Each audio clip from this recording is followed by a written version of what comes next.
Last time that we had Route 67, we had been talking about imitation. Like a game of Simon Says, Jesus wants us to do the things that he did. We also talked about how the best way to learn how to follow Jesus is by following someone who's already following Jesus. Last month, we would have called that mentorship, as we did when we talked about Elijah and Elisha. Today, we're talking about a specific thing that Jesus asks us to follow. At the Last Supper, he does something that seems really weird.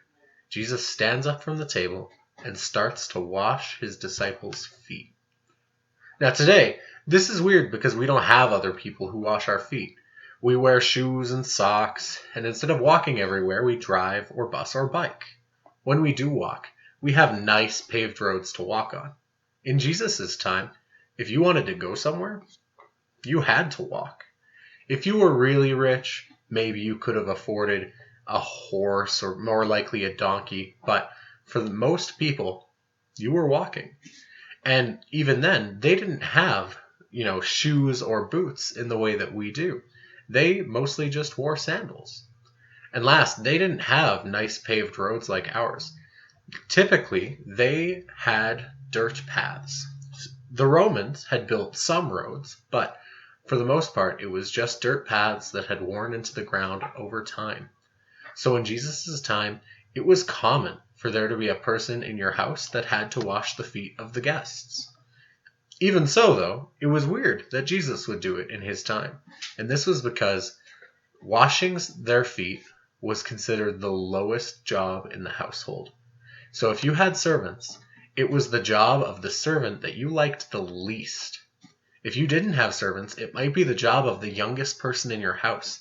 Can you imagine if every day when your parents got home, you had to wash their dirty feet? Gross. It was really gross. That's why it was such a bad job. People could step in dirt or mud or animal droppings, and the person would have to clean it all up. So when Jesus started to wash his disciples' feet, some of them were mad. They told him that he couldn't. He wasn't allowed to because he was their teacher and they respected him. They didn't want him doing such a gross job. But after Jesus finishes washing their feet, he says this. He put on his robe and sat down and asked, "Do you understand what I was doing? You call me teacher and Lord, and you are right, because that's what I am. And since I, your Lord and teacher, have washed your feet, you ought to wash each other's feet. I have given you an example to follow. Do as I have done to you.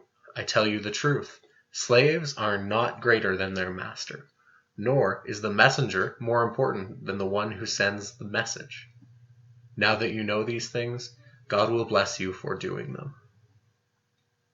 Once a year before Easter, in our church, we still wash each other's feet.